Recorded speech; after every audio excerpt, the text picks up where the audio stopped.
जनता की है यही पुकार, बाबा आए बार बार। भारत माता की वंदे मातरम, वंदे मातरम। दिनेश भाई को थैंक यू कहना चाहता हूँ। मैंने हुक लाइन इसमें से यही लिखी थी, कहा था हितेश के कहने पर, मैंने ऐसे ही सजेस्ट किया था बाबा आए बार बार, यूपी करती है यही पुकार, और इसे लॉन्च करने के लिए मैंने दिनेश भाई को रिक्वेस्ट किया और दिनेश भाई ने उसे एक्सेप्ट किया, तो मैं उन्हें थैंक यू कहना चाहता हूँ। बहुत बहुत शुक्रिया दिनेश भाई। मैं आपको धन्यवाद कहता हूँ कमलेश भैया कि आपने इतनी अच्छी टैगलाइन दिया है हम लोगों को, और ये जो है गाना भी खूब सफल होगा। और मुझे लगता है कि ये जो अभी हम लोग युद्ध लड़ने जा रहे हैं उसमें ये भी हमारा एक है। आज ये गाना लॉन्च हुआ, यूपी की यही पुकार, बाबा आए बार बार।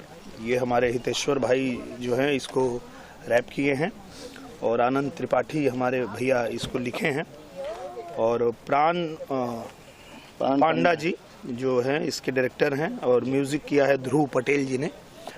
तो अभी हम लोग के साथ में ये हितेश्वर जी, तो मैं चाहूँगा कि आप लोग को खुद ही 2-4 लाइन सुना दीजिए भैया, कैसे है गाना, लगाइए इधर। हाँ गाना सुनाइए जी, हितेश्वर जी गाना सुनाइए। चोरी और सीनाजोरी, अपराधी और भ्रष्टाचार, चोरी और सीनाजोरी, अपराधी और भ्रष्टाचार, योगी जी के है दुश्मन चार। झूठ बोल के बांध नहीं पाओगे चेहरे पर सेहरा, योगी जी ने लगवा रखा है हर और पुलिस का पहरा। यूपी की यही पुकार, बाबा आए बार बार, सबने मिलकर ठाना है योगी को जिताना है। यूपी की यही पुकार, बाबा आए बार बार, सबने मिलकर ठाना है योगी को जिताना है। जय हो योगी महाराज की जय। क्या बात है, क्या लगता है योगी जी आएंगे? 100% आएंगे। देखिए, और ये जो इनका गीत है, ये मतलब लिखने की ज़रूरत नहीं है, क्योंकि वो जो बोल रहे हैं वही हो रहा है कि जो भ्रष्टाचारी हैं, जो अपराधी हैं, जो गुंडा हैं, वो लोग जो हैं महाराज जी के राज में वो जगह ढूंढ रहे हैं कि कहाँ छुपे, कहाँ भागें। और किसी भी राज्य का, किसी भी प्रदेश का, किसी भी देश का भविष्य तभी तय होता है, अच्छा तभी होता है जब वहाँ शांति हो और गुंडे माफियाओं पे लगाम लगे, कानून का राज हो, तो ही आप वहाँ देखेंगे कि कोई व्यापारी अपना इन्वेस्टमेंट लगाएगा, कोई आदमी जो है वो, अगर हम लोग फिल्म भी बनाने आज यूपी में जाते हैं तो इसीलिए जाते हैं कि वहाँ एकदम सुरक्षित हैं और पहले की तरह गुंडागर्दी नहीं है। पहले ऐसा होता था कि आप एक घर बना लीजिए, आप एक गाड़ी खरीद लीजिए, तो गुंडे माफिया आपसे फिरौती मांगने आ जाएंगे, दे दो भाई 5 लाख, बहुत पैसा हो गया तुम्हारे पास। तो पहले कोई जाता नहीं था, ना ही कोई इन्वेस्टमेंट होता था यूपी में, और ना ही कोई वहाँ पे अपने आप को सुरक्षित महसूस करता था। पर योगी जी की सरकार आने के बाद सब कुछ बदल गया।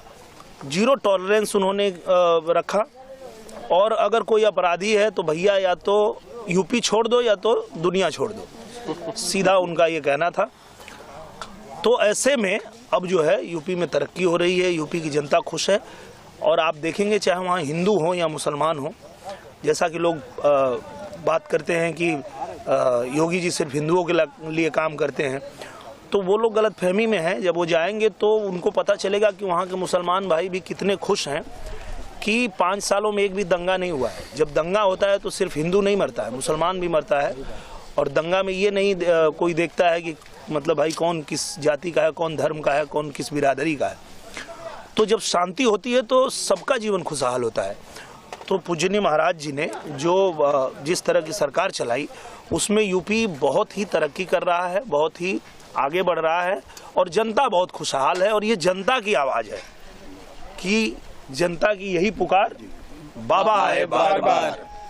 गाने के जरिए सर सरकार को यूपी में काबा बताया जा रहा है, सर उसके जवाब में आप क्या कहना चाहेंगे सर? यूपी में बुलडोजर बा। उन लोगों को मैं यही कहना चाहता हूँ जो पूछते हैं यूपी में का बा, तो यूपी में बुलडोजर बा, और एक बुलडोजर है सब पर भारी बा।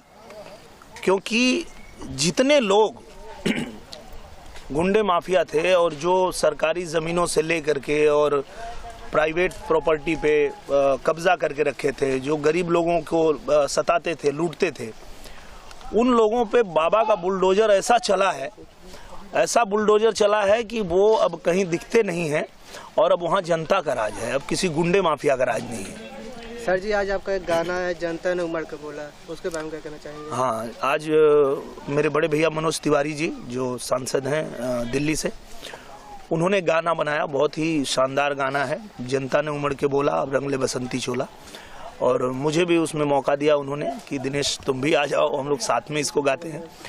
तो पहली बार मैंने मनोज भैया के साथ मिल के कोई गाना गाया है, और वो गाना भारतीय जनता पार्टी के प्रचार के लिए हम लोगों ने गाया है, क्योंकि हम दोनों ही भारतीय जनता पार्टी के प्रचारक हैं।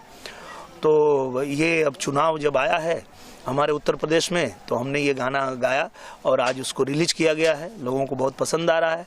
और सबसे बड़ी बात यह है कि गाना हम गाते इसलिए हैं कि जो लोग सवाल करते हैं, जैसे हम तो हर जगह नहीं जा सकते, कोई भी बड़ा नेता है या प्रचारक है वो हर जगह तो नहीं जा सकता, तो वहाँ जब हमारे कार्यकर्ताओं से कोई अगर बातचीत करता है या कोई बहस करता है, तो वहाँ उनको कुछ बोलने की ज़रूरत नहीं होती है, वो धीरे से बोलते ठीक है बेटा रुक जाओ, थोड़ा सा गाना लगाते हैं। गाना लगा देता है और गाना ही सब कुछ गिना देता है कि हमने क्या किया, हमारी सरकार ने क्या किया, और जब तुम लोग थे तो तुम लोगों ने क्या किया, देश और प्रदेश की हालत क्या थी और अब देश प्रदेश की हालत क्या है। तो इसलिए ये गाना बनाना ज़रूरी था, गाना बना और अब कार्यकर्ताओं में जो है वो गाना पहुँच चुका है, कार्यकर्ता जोश के साथ में उसको बजा रहे हैं और पूरे जोश में है। और 100% फिर से हम लोग जो है 300 पार करेंगे और फिर से भारतीय जनता पार्टी की सरकार उत्तर प्रदेश में बनेगी। सर आप क्या कहना चाहेंगे इस गाने के बारे में? हम तो हितेश्वर जी के गानों पे इतने समय से हम सुन रहे, और उनकी जो वो गाते हैं वो एकदम साफ गाते हैं। दूसरी बात, इतना टैलेंट है उनमें कि हमने सोचा कि क्यों ना बाबा जी के ऊपर भी एक सॉन्ग हो जाए, और एक उस माध्यम से एक लोगों तक वो बात पहुँचे कि क्या क्या हमारी प्रेजेंट सरकार ने जो काम किए हैं वो उन तक पहुँच जाए। जहाँ जहाँ कहीं कहीं जगह है, इतनी छोटी छोटी गलियाँ रहती है जहाँ तक अभी तक लोगों को पता नहीं कि हमारी सरकार ने क्या क्या किए, तो हम इस माध्यम से उन तक वो पहुँचाना चाहते थे। दिनेश जी, चुनाव प्रचार में आप कब लगने वाले हैं सर? मैं ये फिल्म कल हमारी कंप्लीट हो जाएगी, परसों से मैं उत्तर प्रदेश जा रहा हूँ, लखनऊ जा रहा हूँ। तो अब जब तक चुनाव है तब तक मैं लखनऊ में ही रहूँगा और वहाँ से जहाँ जहाँ कार्यक्रम लगेंगे वो कार्यक्रम करूँगा मैं। और चूँकि जिम्मेदारी हम लोगों की यही है कि हम पार्टी का प्रचार करें, हमारे जो भी प्रत्याशी हैं, जितने उम्मीदवार हैं, जहाँ भी हमारी ज़रूरत पड़ेगी वहाँ हम जाएंगे। दिनेश भाई, हाल ही में रानी चटर्जी ने कांग्रेस ज्वाइन किया है, प्रियंका जी ने उन्हें कांग्रेस ज्वाइन कराई है, लड़की हूँ लड़ सकती हूँ टीम के तहत उनकी कांग्रेस में ज्वाइनिंग हुई है। आपको क्या लगता है चुनाव से पहले रानी चटर्जी की एंट्री कितनी मायने रखती है? बहुत अच्छी बात है। देखिए क्या है कि यही लोकतंत्र की यही खासियत है और यही खूबसूरती भी है कि हर किसी को अपना जो खुद का उसका जो भी चॉइस है वो अपना करे, और जिस विचारधारा से भी जो भी प्रभावित होता है उस विचारधारा पे उसको चलने का पूरा हक है। यही तो लोकतंत्र है। अगर एक ही परिवार में आप देख लीजिए कि पिता है किसी और पार्टी में तो उसका बेटा किसी और पार्टी में है, भाई किसी और पार्टी में है, बीवी किसी और पार्टी में है, तो अपनी अपनी विचारधारा है, जिसको जहाँ अच्छा लगता है और जिस विचारधारा को आप सपोर्ट करना चाहें उसको करें।